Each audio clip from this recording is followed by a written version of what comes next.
Welcome back mga kaaldab. Ito na naman po ang inyong lingkod, si Mr. Destiny. At panibagong update na naman po tayo ngayon. Kina Alden Richards at kay May Paul Carson.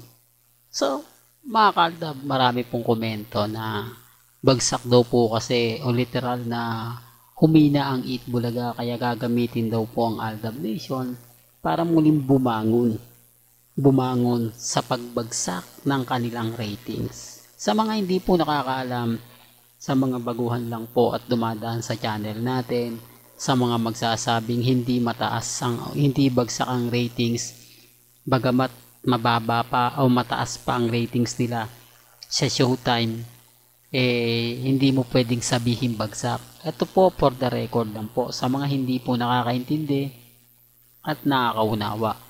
Unang salang po ng Eat Bulaga sa TV5, 8.3% o 84%. Ganun po ang ratings. Na napunta na lang po sa 4%, 5%. Samantalang ang Showtime hindi naman po lumalayo. 4% po. Ang ibig sabihin yan, napakalapit. Di po ba? Kumbaga may konting kembot lang, po pwede na tong umalagwa, po pwede na tong mas maging trending at maging viral. Sinasabi ko lang po ito mga kaaldab sa mga hindi po nakakaintindi. Sinasabi kasi nila na hindi naman daw bagsak ang Aldab, ang Eat Bulaga, kaya papaano nga pong kumbaga mapapaganto ganyan. Pero okay lang, sabi ko nga po sa inyo, hindi po ko kumpiyansa sa mga sinasabi ng iilang kritiko. Ako, madalas nga po tayong tumambay sa Eat Bulaga, marami tayong nababasa,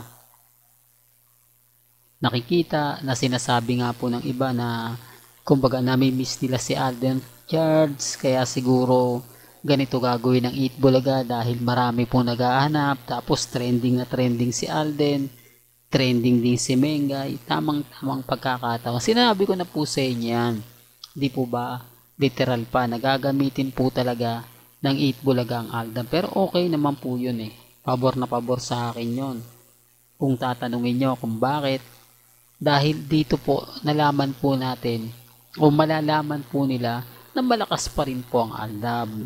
Taliwas po ito sa mga pinapakalat ng Armain at Kat din. Kaya po yung mga neutral lang na pumupunta sa akin, nagtatanong, nagkukomento, napapaisip sila. Kasi kung hindi trending ang Aldab, kung hindi nga po ba pinag-uusapan ng Aldab, bakit kailangan ng Eat Bulaga na ibalik yan? Yun po yung simpleng tanong, simpleng katanungan na mapapaisip ka talaga. Hindi po ba? Kaya common sense na lang po sa mga bitter po sa akin, sa mga naiinis, sa mga galit na galit. Hindi nyo po kasi alam ang buong istorya bago kayo mag-react, bago kayo magkomento. Hindi po katulad ni Mr. Destiny. Sabi ko nga po sa inyo, ako naghahanap tayo ng mga ebidensya at resibo. Naghahanap tayo ng mga kaganapan kay Alden at kay Maine.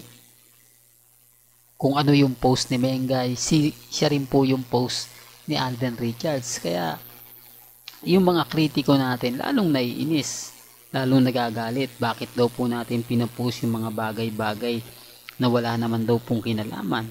Bakit ang hilig ko raw pong idikit si Mengay kay Alden Richards, gayong may asawa na raw po? Tapos nakikita nyo naman po na talagang inis na inis po sila sa akin.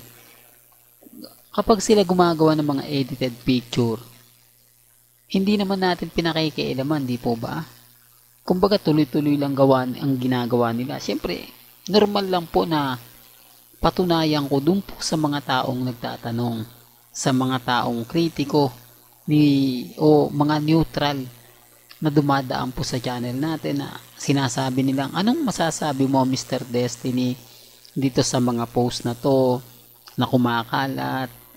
Ano ngayon ang magiging pahayag mo sa kanila? Kaya po ginagawa ko yun. Kaya nga po bago ako mag-react, sinasabi ko muna sa Aldab Nation na pasintabi, di po ba? kailangan ko lang gawin to para nga po pag pinost ko, yung mga taong kritiko o yung mga taong nagtatanong, mapapaisip sila.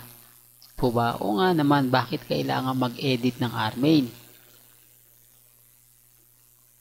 Bakit hindi magawa ng Armain na mag-post o hingin kila Mengay at kay Congressman na mag-post sila about sa mga nangyayari at nagaganap? Ang ibig kong sabihin kapag Sunday, di po ba? Oras ng pamamasyal, oras ng pagsimba, oras ng bonding moment. Pero bakit wala nga naman? At bakit iisang photos lang ang makikita mo? Bakit? Kumbaga sa dami ng mga photos, sa dami ng mga, o ibig kong sabihin sa dami ng lugar na pupuntahan nila, bakit hindi man lang makapag-update? Bakit parang, kumbaga kakaiba na ngayon? Bakit may mga bagay-bagay na hindi talaga maganda at hindi kaaya-aya? Yan ang sinasabi ko. Yan yung pinapaliwanag ko at lagi kong sinasabi. Kaya nga po yung iba naiinis sa akin, nagagalit sa akin. Dahil nga po sa mga sinasabi ko, hindi nila gusto yung pagbibigay ko ng update. Yun naman po talaga yung totoo Kasi kung totoong mag-asawa, hindi real talk to. Kung totoong mag-asawa po, sila Mengay at si Congressman Arjo, bakit wala pong mga ganap? Bakit wala pong kumbaga tao nakakakita sa kanila? Bakit kailangan po nilang itago o i-private ang relasyon nila? Bakit wala pa pong anak si Mengay after 3 years na daw kuno nila o 5 years kuno? Samantalang si Rhea Atayde at si Sanjo kaya makailan lang, months lang po, nabayayaan na agad sila ng anak. Doon pa lang may mali na Doon pa lang masasabi mo na parang ganto ganyan. Ano ba yan si Congressman? Naunahan pa ni Rhea. Panganay siya pero bakit parang hindi pa ba siya stable? Mayaman na siya, congressman na siya, ganto ganyan. Si Mengay naman talagang may franchise. 3 na yung franchise ni Mengay. Tapos may restaurant pa siyang Mateo Restaurant sa Bulacan. Tapos si Congressman Arjo may business pang adobo, Inasal Republic, ganito ganyan. Doon pa lang po dapat alam nyo na parang may mali. Doon pa lang po masasabi nyo na kumbaga stable na ang buhay nila, na po pwede na nga po silang magkaroon ng chikiting. Sabi ko nga po, pag sinasabi ko to na matanda na si Congressman, nagagalit sila. Tapos si Mengay, yung ba? Tapos pag sinabi nila buntis, pag sinabi kong tignan nyo naman yung buntis, sumasayaw, gumigiling, doon po sila pumapasok. Ngayon, sino po yung bitter sa amin? Sino po yung makapagsasabi ng ganito ganyan?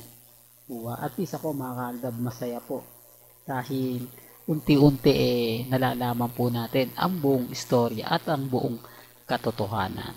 Kaya lagi lang kayong tututok dito po sa channel ni Mr. Destiny para lahat po ng mga update malalaman nyo agad-agad. Hanggang dito na lang po ang ating latest updates. Kaya kung gusto nyo pa po ng pinaka-latest at sariwang update, abay tumutok lang po kayo dito po sa channel ni Mr. Destiny para updated po kayo sa mga bago at sa mga latest na i-upload po natin maya-maya lang. Hanggang sa muli, salamat po sa panonood at pakikinig.